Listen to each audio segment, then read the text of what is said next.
नमस्कार, इस खास पेशकश में आपका स्वागत है। मैं हूं अखिलेश शर्मा। जम्मू कश्मीर में पहले चरण का मतदान पूरा हो गया है। ऐतिहासिक मतदान हुआ है। 61% से भी अधिक लोगों ने अपने मताधिकार का प्रयोग किया है। कहा जा रहा है कि पिछले 7 चुनाव में सबसे अधिक मतदान इस बार विधानसभा चुनाव में लोगों ने किया है। साथ ही ये भी कहा जा रहा है कि जम्मू कश्मीर में अनुच्छेद 370 हटने के बाद जनता ने जिस तरह से भारी संख्या में निकल करके वोट डाले हैं, ये अपने आप में एक ऐतिहासिक कदम है। इसी पर चर्चा करने के लिए हमारे साथ केंद्रीय मंत्री नितिन गडकरी जी, आपका बहुत बहुत स्वागत है। गडकरी जी जा रहे हैं जम्मू, जहां पर कि वो चुनावी सभाओं को भी संबोधित करेंगे। गडकरी जी, क्या माहौल लग रहा है जिस तरह से आज हम बात कर रहे हैं कि 61% से भी अधिक लोगों ने मतदान किया, अनुच्छेद 370 हटने के बाद ही चुनाव हो रहे हैं? पिछले चुनाव के जो मतदान के रिकॉर्ड थे वो रिकॉर्ड टूटे हैं। एक प्रकार से जम्मू कश्मीर में लोकतंत्र प्रस्थापित हुआ है और लोकतंत्र के प्रति लोगों की आस्था और बढ़ी है, इसका ये द्योतक है। और एक समय चुनाव में जो डर था, आतंकवादी गतिविधियां चुनाव के लोगों को धमकाती थी, उन सब से इंडिपेंडेंट, इम्पार्शियल, फेयर लोगों ने उत्साह से आकर मतदान किया है। ये हमारी सरकार के लिए बहुत बड़ी उपलब्धि है, क्योंकि नरेंद्र मोदी जी के नेतृत्व में हमारी सरकार ने 370 कलम लगाया, जम्मू कश्मीर हटाया, 370 कलम हटाया। जम्मू कश्मीर के विकास को, चाहे रेलवे हो, रोड हो, शिक्षा हो, स्वास्थ्य सेवा हो, उसको प्रायोरिटी दी और बेरोजगारों को रोजगार मिले, इसके लिए लगातार प्रयास किया।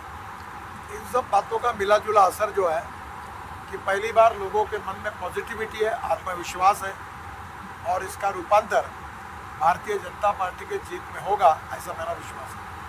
क्या मुद्दे हैं आपके हिसाब से? आपने कहा कि काफी विकास वहां पर किया गया है। अगर आपके मंत्रालय की बात करें तो किस तरह से जम्मू कश्मीर में सड़क को लेकर के, एक्सप्रेसवेज को लेकर के काम किया गया? जम्मू कश्मीर में हम लोग अभी कुछ काम किए, कुछ कर रहे और करने वाले हैं। जो मंजूर हुए वो 2 लाख करोड़ के हैं और टनल्स है, रोड है, ब्रिजेस है, हाईवेज है।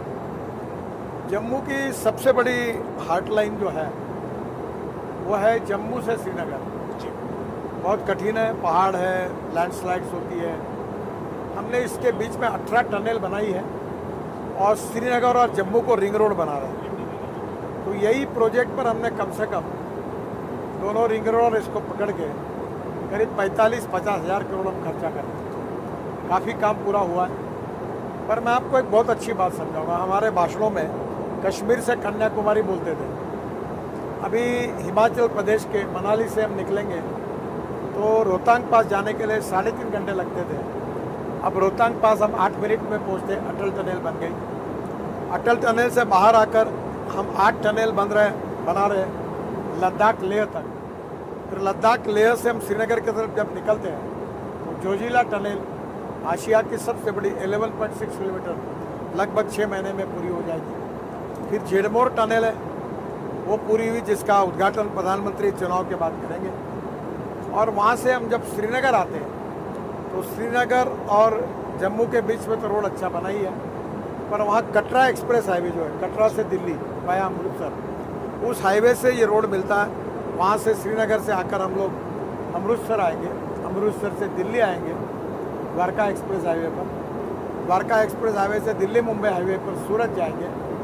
और सूरत से हमने एक नया ग्रीन अलाइनमेंट रोड बनाया, काफ़ी काम चालू है, 1 लाख करोड़ का। सूरत से नासिक, नासिक से अहमदनगर, अहमदनगर से सोलापुर, सोलापुर से कर्नूल और कर्नूल से कन्याकुमारी, चेन्नई, हैदराबाद, बेंगलोर, कोचीन और त्रिवेंद्रम, पूरे साउथ को जोड़ा जाएगा। ये कश्मीर से कन्याकुमारी की बात थी, वो यही हो, ये एक्सिस कंट्रोल रोड बन गया। तो हमारी सरकार ने जम्मू कश्मीर के इंफ्रास्ट्रक्चर को पिछले 10 साल में इतना काम किया है जो पिछले 65 साल में नहीं हुआ। उतना काम हमारी सरकार ने 10 साल में करके दिखाया। अब 5 रोपवे भी बना रहे हैं, रोड साइड एम्यूनिटी सेंटर भी बना रहे हैं। और मेरा विश्वास है कि निश्चित रूप से आने वाले समय में जम्मू कश्मीर में टूरिस्ट की संख्या भी बढ़ी। जैसे उत्तराखंड को टूरिस्ट रिस्ट्रिक्ट करने पड़े, 3 गुना बढ़े, वैसे जम्मू कश्मीर को काफ़ी बड़े प्रमाण में टूरिस्ट आए। नए होटल, रेस्टोरेंट, रिसोर्ट्स बनेंगे, एडवेंचर स्पोर्ट, वाटर स्पोर्ट्स होंगे और सबसे बड़ा इसका फ़ायदा होगा कि जम्मू कश्मीर के लाखों युवाओं के हाथों को काम रोजगार मिलेगा और रोजगार मिलने से प्रगति और विकास होगा। यही हमारा कार्यक्रम है। अगर विधानसभा चुनाव की बात करें तो जो समीकरण वहां पर बन रहे राजनीतिक तौर पर, बीजेपी कश्मीर घाटी में सभी सीटों पर चुनाव नहीं लड़ रही है। आरोप लगाया जा रहा है पीडीपी एनसी की ओर से कि बीजेपी निर्दलियों को समर्थन दे रही है, छोटी पार्टियों को समर्थन दे रही है। इसके पीछे क्या रणनीति आप देखते हैं? देखिए, हमें चुनाव जीतना है। हम भी अलग से लड़े और वो भी अलग से लड़े तो वोट डिवीजन होता है। तो कुछ जगह पर हमने स्ट्रैटेजिकली हम ऐसे स्ट्रांग इंडिपेंडेंट को सपोर्ट कर रहे हैं, वो जीतेंगे तो हमारे साथ रहेंगे। अगर हम रोड की बात करें गडकरी जी, तो एक दूसरा मुद्दा जो अभी उठ रहा है, क्योंकि बारिश इस बार बहुत ज़्यादा हुई है पूरे देश भर में और बारिश अभी भी हो रही है, सितंबर के महीने में बारिश हो रही है। कई जगहों पर रोड में, एक्सप्रेसवे में, हाईवेज में गड्ढे बनने की समस्या आ रही है और इसको लेकर के उंगली उठाई जा रही है कि ये जो सड़कें बनी है ये ठीक से नहीं बनी है, इसीलिए ये सारी स्थिति बिगड़ रही है। देखिए, इस बार बाढ़ की परिस्थितियाँ ज़्यादा आई, बादल फटे, ब्रिज बह गए और रोड भी टूट गया। और डांबर के बारे में, डांबर और पानी की दुश्मनी होती है, तो हमने बहुत कोशिश की कि हम कंक्रीट रोड बनाएंगे। अब कंक्रीट रोड बनाने की शुरुआत की तो सीमेंट वालों ने कार्टेल करके भाव बढ़ाया, हमें कुछ बिटुमिन रोड बनाने पड़े। और अभी हमने एक वाइट टॉपिंग की टेक्नोलॉजी लाई है, जिसमें 6 से 8 इंच हम लोग जहाँ बरसात हो रही है वहाँ कंक्रीटिंग करेंगे। और रोड के बारे में अभी हमने ये चिंता की है कि जो कॉन्ट्रैक्टर खराब काम करेगा, पहली मिस्टेक होगी उसको 1 साल के लिए डिबार करेंगे और दूसरी बार हुआ तो 3 साल के लिए वो कोई टेंडर नहीं भर सका, उसके ऊपर कड़ी कार्रवाई करेंगे। अधिकारियों के ऊपर कार्रवाई करेंगे, उसको जिम्मेदार पकड़ेंगे। और जो अधिकारी अगर ओनरशिप नहीं है, काम नहीं कर रहे हैं, तो उनको हम रिटायर करेंगे और निश्चित रूप से क्वालिटी में सुधार लाएंगे और रोड भी अच्छे। पर सब जगह ऐसा हुआ ऐसा नहीं है, काफ़ी जगह इतने बरसात में भी रोड अच्छे हैं, क्वालिटी भी अच्छी बनी। कुछ कमियां जहाँ रहेगी वहाँ हम कड़ी कार्रवाई करेंगे। कड़ी कार्रवाई की आप बात करें गडकरी जी, सड़क बनाने में तो आपने पिछले 10 साल में रिकॉर्ड बनाया है, क्या मान करके चला जाए कि कार्रवाई करने में भी रिकॉर्ड बनाएंगे? हाँ, बिल्कुल बनाएंगे। मैं इस बार काम न करने वाले भ्रष्ट अधिकारियों को हम सर्विस से रिटायर करेंगे, निकाल देंगे। एक दूसरा मुद्दा जो सड़कों से जुड़ा हुआ है, टोल को लेकर के। टोल को लेकर के लोग बड़े दुखी रहते हैं, कहते हैं कि हमें छोटी सी यात्रा करने पे बड़ा टोल देना पड़ता है। फिर कहते हैं कि हम इनकम टैक्स दे रहे हैं तो हम टोल क्यों दें, हमारे पैसों से ही तो ये सड़क बन रही है। देखिए, हमारे बजट सरकार देती है और उस बजट में हम लोग जितना काम करते हैं उतना करते ही हैं। पर जैसे नॉर्थ ईस्ट है, अरुणाचल, मेघालय, त्रिपुरा, उत्तराखंड, हिमाचल, कश्मीर, तो टोल जो मिलता है वो आंध्र, कर्नाटक, तमिलनाडु, महाराष्ट्र, गुजरात, राजस्थान, पंजाब, हरियाणा यहाँ मिलता है। पर आज उत्तराखंड में, नॉर्थ ईस्ट में हम 3 लाख करोड़ के काम कर रहे हैं, वहाँ थोड़ी। और हमारे 1,50,000 किलोमीटर, 40-42 हज़ार ही केवल टोल है, बाकी टोल नहीं है। तो हम लोग, मैं आपको एक बात पूछता हूँ कि अगर आप देहरादून से अभी दिल्ली जाते हो तो आपको 8 या 9 घंटे लगते हैं आराम से। अब जनवरी से आने वाले 2 घंटे में जाओ तो 7 घंटे आपकी गाड़ी कम चलेगी, आपका पेट्रोल डीजल नहीं बचेगा, आपका टाइम नहीं बचेगा। तो आपको अगर अच्छी सर्विस चाहिए तो उसके लिए टोल देना पड़ेगा। सर, टोल हम स्कूटर वाले से, ऑटो रिक्शा वालों से, ट्रैक्टर पर अनाज या एग्रीकल्चर का उसको नहीं लेते, ट्रक से लेते, टेलर से लेते, कार से लेते और टेम्पो से लेते।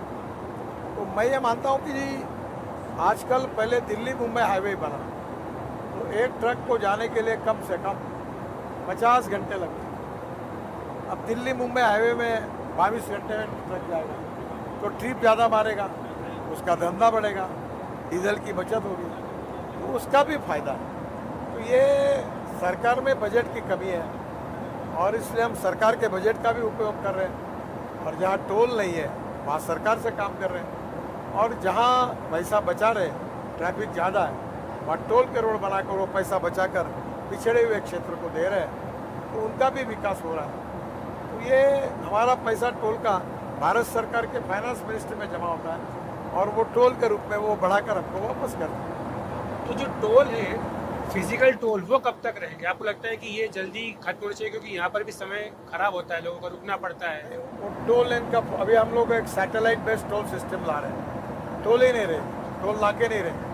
वो जहाँ से आपने एंट्री की वहाँ फोटो निकलेगा, जहाँ से निकलोगे वहाँ निकलेगा, उतना टोल आपके बैंक अकाउंट से निकल जाएगा, तो रुकना नहीं पड़ेगा। हम टोल में अभी road side amenities, electric charging, petrol pump, वहाँ का हैंडलूम, हैंडीक्राफ्ट, फ्रूट, वेजिटेबल, हम वहाँ की इकोनॉमी को भी मदद करने की कोशिश करें। एक सवाल आ रहा है ईवी को लेकर के, जो इलेक्ट्रिक व्हीकल्स है। नई पॉलिसी सरकार ने भी कैबिनेट में मंजूरी दी है कि कारों के बाद अब फोकस आया है तिपहियों पर, और जो बड़े गाड़ियां हैं, बसेस हैं, ट्रकों की, इनके ऊपर किस तरह से देखते हैं आप फ्यूचर ईवी का, या हाइब्रिड पर ज़्यादा जोर देने की जरूरत है? देखिए, electric bus, electric car, electric auto rickshaw, electric scooter अब आ ही रही है, 200% राइज है। और मेरे अंदाज से हम 22 लाख करोड़ का जो इंपोर्ट है फॉसिल फ्यूल का जो कर रहे हैं, जिसके कारण बड़े प्रमाण पर देश में प्रदूषण भी हो रहा है और देश के बाहर पैसा जा रहा है। अब इसमें से 5,000-6,000 करोड़ अगर इथेनॉल के माध्यम से किसानों के जेब में गए, गाँव स्मार्ट शहर जैसे स्मार्ट विलेज बनेंगे, किसानों की आमदनी बढ़ेगी। पिछले साल कॉर्न का, मक्के का भाव 1200 रुपये क्विंटल पे आया था, इस साल 2800 रुपये क्विंटल मिला किसानों को, क्योंकि मक्के से इथेनॉल बना। तो मैं ये मानता हूँ कि ये जो विकास हो रहा है, इंपोर्ट कम होगा, पोल्यूशन समाप्त होगा और किसानों को फायदा होगा, यही हमारी नीति। थोड़े से एक दो राजनीतिक प्रश्न गडकरी जी, क्योंकि अभी राहुल गांधी अमेरिका की यात्रा पर थे, वहाँ पर जो उन्होंने बातें कही, उसके बाद यहाँ पर काफ़ी प्रतिक्रिया हुई। मल्लिकार्जुन खड़गे ने पत्र लिखा पीएम नरेंद्र मोदी को, उसके बाद आज जवाब दिया बीजेपी अध्यक्ष जेपी नड्डा जी ने कि राहुल गांधी ने कितनी बार अपशब्दों का प्रयोग किया प्रधानमंत्री नरेंद्र मोदी के लिए। तो ये जो वाक युद्ध चल रहा है, पत्र युद्ध चल रहा है, इसके ऊपर आप क्या कहेंगे? देखिए, पहली बात तो एक बहुत इम्पोर्टेंट है कि देश में और देश के लोकतंत्र में विपक्ष को टीका टिप्पणी करने का अधिकार है। अपनी मर्यादा का पालन करते हुए जरूर करें, विरोध करना है विरोध करना, पर देश के बाहर जाकर प्रधानमंत्री कोई भारतीय जनता पार्टी का नहीं है, देश की जनता का है। और जिस प्रकार की बातें और टिप्पणी की जाती है वो लोकतंत्र को मजबूत करने वाली नहीं है और देश की प्रतिमा अच्छी बनाने वाली नहीं है। तो देश के बाहर जाने के बाद हम सब एक हैं और देश के हित में बात करें, वहाँ अपनी राजनीति न लेके जाए, उसी में देश का और लोकतंत्र का हित है, ऐसा मेरा मत है। ये बात कही जाती थी कि पिछले 10 साल में विपक्ष काफ़ी कमज़ोर था, लेकिन इस 2024 के लोकसभा चुनाव में विपक्ष मजबूत होकर के उभरा है। क्या आपको लगता है कि पिछले 100 दिनों में सरकार को कई जो फैसले वापस लेने पड़े, इसके पीछे ये भी कारण है कि विपक्ष मजबूत हुआ है? नहीं, ऐसा कोई नहीं है। हमारे सरकार में हम पॉजिटिव विचार करते हैं, एक बार पब्लिक फीडबैक आता है, उसके ऊपर बदलते हैं, किसी के दबाव के कारण ऐसा निर्णय नहीं। आपका एक बयान बहुत चर्चा में आया है गडकरी जी, अभी लोकसभा चुनाव को लेकर के, कि आपको चुनाव से पहले ऑफर दिया गया कि आप प्रधानमंत्री बनने के लिए ऑफर दिया है विपक्ष की ओर से, इस पर क्या कहेंगे? पहली बात तो ऐसी है कि मैं ये मानता हूँ कि मैं भारतीय जनता पार्टी का कार्यकर्ता हूँ, संघ का स्वयंसेवक हूँ, और 75 में जयप्रकाश जी के आह्वान पर मैं राजनीति में आया। There are two type of politics, politics of convenience और पॉलिटिक्स ऑफ कन्विक्शन। तो मैं पॉलिटिक्स ऑफ कन्विक्शन के स्कूल का विद्यार्थी हूँ, और इसलिए जब मुझे कुछ नेताओं ने ऐसी बात कही तो मैंने उनको कहा कि आप मुझे क्यों प्रधानमंत्री बनोगे और मैं क्यों बनूंगा? मेरे लिए मेरी पार्टी, मेरे सिद्धांत का सर्वोपरि। और यही बात मैंने पत्रकारों का जब अवार्ड दिए तब कही थी कि विचार भिन्नता कोई बात नहीं, हो सकता है, तुम्हारे विचारों के बारे में सहमति नहीं होगी, ये भी हो सकता है, पर अपने विचारों के प्रति ईमानदारी से रहना और विचार भिन्नता से ज़्यादा विचार शून्यता, ये हमारी समस्या है। जैसे politics of opportunism, neither rightist nor leftist, we are not opportunist, ये प्रतिमा हमारे लिए अच्छी नहीं है। हम लोकतंत्र के 4 मुख्य पिलर हैं, मीडिया है, एग्जीक्यूटिव विंग, लेजिस्लेटिव विंग और जुडिशरी। हम अपनी मर्यादा और जिम्मेदारी के साथ अगर वहन करेंगे तो देश के लोकतंत्र में गुणात्मक बदल होगा। मैं कन्विक्शन के आधार पर हूँ, शायद जब तक हूँ तब तक हूँ, पर मैं अपनी पार्टी, अपनी विचारधारा, अपने सिद्धांत मेरे लिए सर्वोपरि है। और जब मेरे से बात कही थी तो मैंने कहा ऐसा विचार करने का भी सवाल नहीं। और प्रश्न तो यही पूछा जा रहा है कि कौन थे वो जिन्होंने ऐसा कहा? तो कभी वैसी बातचीत होती है, किसी का नाम लेना उचित नहीं है। पॉलिटिक्स इथिक्स के हिसाब से जो बात प्राइवेट रूप में होती है उसका उल्लेख बाहर करने में, चर्चा करने में, उनके बारे में कहने में उचित नहीं। एक आखिरी प्रश्न है, महाराष्ट्र जो कि आपका गृह राज्य भी है, वहाँ पर भी विधानसभा चुनाव जल्दी होने वाले हैं, वहाँ पर आप क्या परिस्थिति देखते हैं? भाई हमारा ट्रिपल इंजन का सरकार है, काफ़ी बड़े प्रमाण पर सरकार ने अभी अच्छे काम भी किए हैं और मुझे लगता है कि हमारी सरकार आएगी और फिर से एक बार हम महाराष्ट्र में अच्छी मेजोरिटी के साथ चलेंगे। बहुत बहुत धन्यवाद गडकरी जी आपका। तो केंद्रीय मंत्री नितिन गडकरी जी तमाम मुद्दों पर चर्चा की है, जम्मू कश्मीर को लेकर आश्वस्त हैं कि यहाँ पर बीजेपी बहुत अच्छा प्रदर्शन करेगी और सरकार बनाने की स्थिति में भी होगी। कैमरामैन अशोक महाले के साथ अखिलेश शर्मा, NDTV इंडिया।